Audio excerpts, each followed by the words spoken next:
ET Brand Equity presents ET ETMartequity videos powered by CleverTap, where industry leaders deep dive into the key martech trends and opportunities that will shape the domain in the coming decade. I'm Shilpa Ratnam and welcome to our third session. We are going to be discussing personalizing every customer experience in real time. And to do that, we have Anand, Jain, co-founder and chief product officer of CleverTap, who's actually there. Hi Anand, hello. Hi. And we have Shamik, Banerjee, chief marketing officer, Apollo 24/7. Thank you so much for joining us.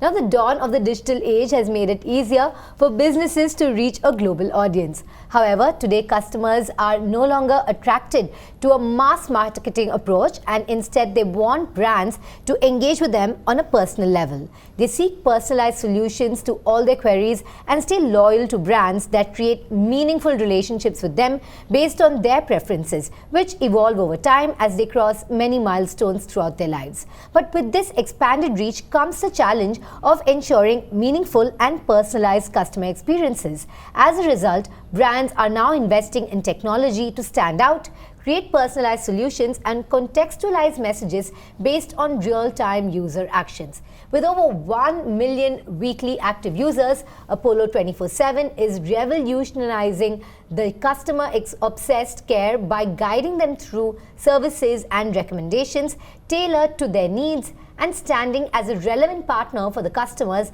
by understanding their customers for life. Now, Anand, personalization has emerged as a buzzword in the industry, right? And everyone keeps talking about it. But what is the sort of importance that it has currently, and what sort of value is it adding real time or bottom line wise to brands? I think you're right. Personalization is a buzzword, and everyone wants to say that, hey, we are personalizing everything, but it's truly not a buzzword. And personalization, actually, I've seen the results, and thankfully being on the other side where we observe thousands of customers use CleverTap, we have seen that personalization actually helps improve loyalty. It helps improve trust. It helps the bottom line, whether it's customer lifetime value, which is forward looking, or whether it improves your retention. So what is personalization, right? Personalization is this one-on-one communication, one-to-one communication, where you feel that the brand is actually talking to you, and it happens with a whole lot of technology behind the scenes. But as an output, what you see is that user has been communicated at the right time, with the right message, on the right channel, and the right user. Sometimes you may not want to send a message, and that's the best message. It's okay. We know this person is going to come back and transact, or is going to come back and check out some videos or whatever, articles you may have, say, on healthcare, and we have to leave the person alone. So sometimes the best strategy is also to not engage. So that, to me, is all personalization. That's very interesting. Sometimes, personalization is to not engage as well, right? Because you don't want that sort of constant bombardment. Correct. And Apollo 24/7 being a leading healthcare provider, how are you leveraging the power of personalization? And what exactly does personalization look like in your sector? I represent the healthcare space, and here personalization is a very sensitive topic, right? Because we have to be absolutely empathetic and very, very, very responsible to make sure we communicate something personalized. We just can't say that you are having X ailments or that problem, right? We have to be absolutely precise. That's the first part of it in personalization. And to do that, we have been investing on our platform for over the last 10 years, right? Apollo 24/7 is built on 90 million data of Indians who has touched Apollo over the last few years. Now, what we have done is we have created a two-way sort of a process, because it's a part of something called CRM, Customer Relationship Management, right? It is not customer revenue management. It's not customer transaction management. It's a relationship, and relationship is two-way. I need to ask you, you need to answer me. I need to react on that, right? And that's a relationship. So for us to personalize, we are creating something called Ask Apollo, and it is already there on 24/7, and we'll be bringing it to the much more audience of this country, which is built on over 5 million data sets, where we actually tracked how customers question or answer and how a doctor questions and answers. And based on algorithm, we try to predict what can be the possible solution that I need to give you, right? That is about 99.9% right now. And each of our Apollo doctors has started to use it about a year back. It's called Clinical Intelligence Engine. Wow. So when they are seeing a patient, they always consult that also, because that makes them much more efficient, much more precise. Because in healthcare, it's not about efficiency, it's about preciseness, it's about correctness, it's about that empathy. So that's how we look at personalization.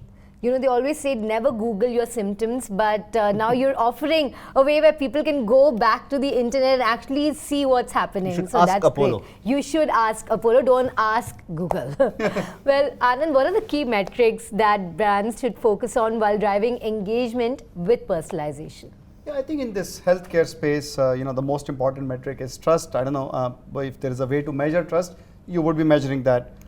And maybe the way to measure trust is, do these people come back to my brand? And I think that's the most important thing. In other places, we have seen customer lifetime value as like a very key metric. A lot of brands use this as a North Star. And again, depending upon your business model, depending upon whether you are subscription or transaction or like a financial services or gaming, there could be different things. But in the end, it boils down to, like I was saying, how many users come back, that means they are loyal, etc. And from this loyalty drives every other business metric, right? You can go super deep into this, but I think the easiest thing is customer lifetime value derived from retention rates. It's interesting, Anand, we talk about customers, we talk about users. When it comes to healthcare, I wonder, there must be a specific term. Is it patients? People call it patient, but in Apollo, what we believe is that anyone who comes to Apollo, he believes in Apollo. We call them believers. And we always refer to them as believers of us, because they do bring with and they trust us the most when they need us the most. That makes absolute sense, and that's a great term, believers. Yeah. Now, Shamik, what role does data analysis play here when it comes to personalization? Very important, very, very important, because when a doctor also sits with a patient, he analyzes the data he has. That's what it's called, doctor's practice. It's not their profession, right? It's practice, because they keep on getting more and more data, right? Now, in healthcare, the problem of data is that it's mostly unstructured. It's either a photograph, either an X-ray plates, either a sonography video. It's mostly unstructured. So it's extremely critical for us to, first of all, break down the unstructured data and bring it to a sort of a place where I can analyze. So we have built up that for as I said, the Ask Apollo is a subset of that, where we built up this data lake, right, of these people. Now, once we have that data, then you have to topple up with those analytical models, right? Those are done with the end solutions in mind. How can I add value to our relationships, right? If I have to add a value to a relationship in some way, then what analysis we do? It's not that we do analysis and then give a reply. We do the analysis to solve a problem, and that's what the analysis role is in our overall customer relationship. Very interesting. I would also love to hear from Anand your take on this. How do you feel data plays a role here? Yeah, I mean, I'll build up on what he said, but in a more broader context. When we started CleverTap, the goal was to provide analytics not as an end in itself, but something that leads to an action. What good is insights or analytics, if you can't go and improve them, right? So I think we build the platform such that, one, it's you can throw as much data into it, as much as you want, there are no practical limits. And then all of this is available to you in real time to analyze, to segment, to personalize, to run your marketing automation at scale. And we have seen the results, the phenomenal companies who are at the forefront of using this, and in their heart, they are a data-driven practice, have seen phenomenal, improvement in their business metrics. Yeah, finally seeing the patterns that were always there, right? Correct. Yes. Right in front of them. Now, Shamik, what are some of the customer journeys or campaigns that have determined the success of your personalization efforts? No, I agree, because when we were setting this 24/7 up, and we were shopping all around to figure out that those use cases, who can provide the solution. I think we actually went to CleverTap, and after I think we saw the entire world, because we want to create something for the future.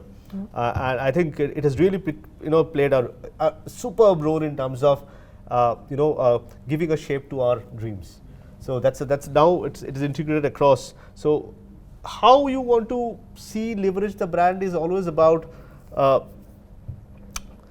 your end results, right? What you want to do at the end, right? What you want to solve the problem for.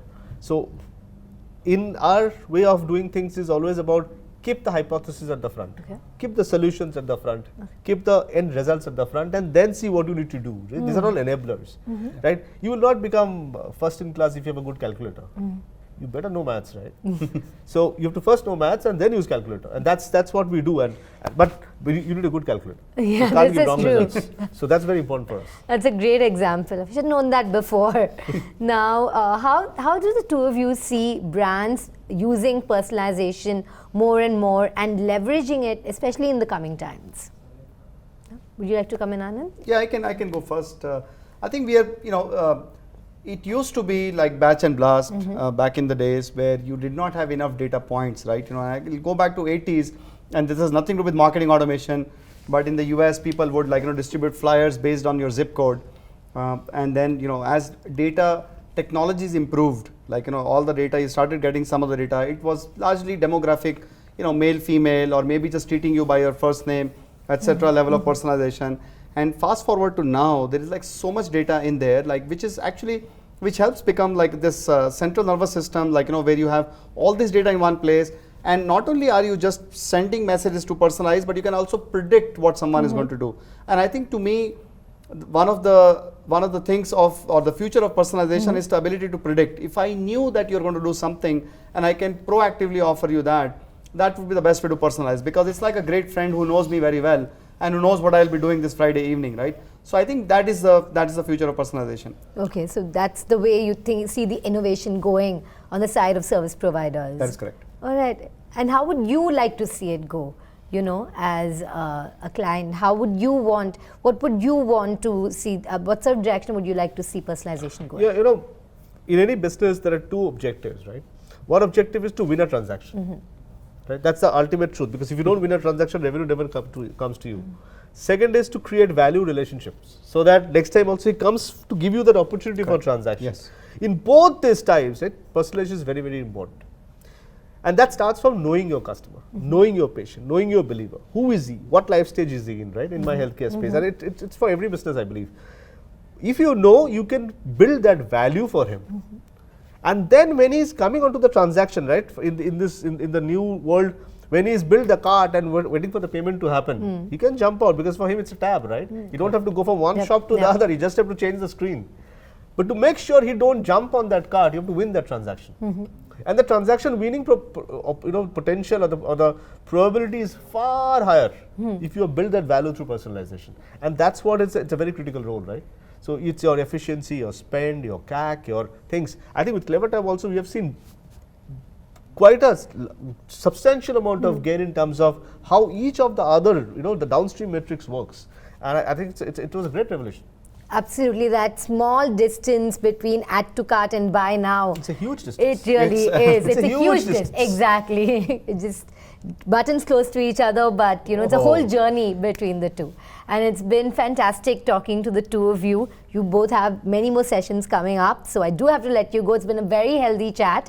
And to watch our other sessions, such as the one with Nakul Kapoor of MX Player, or of course, a marketing guru, Scott Brinker, do watch ET Brand Equity's ET Studio Mart Equity videos. Thank you so much.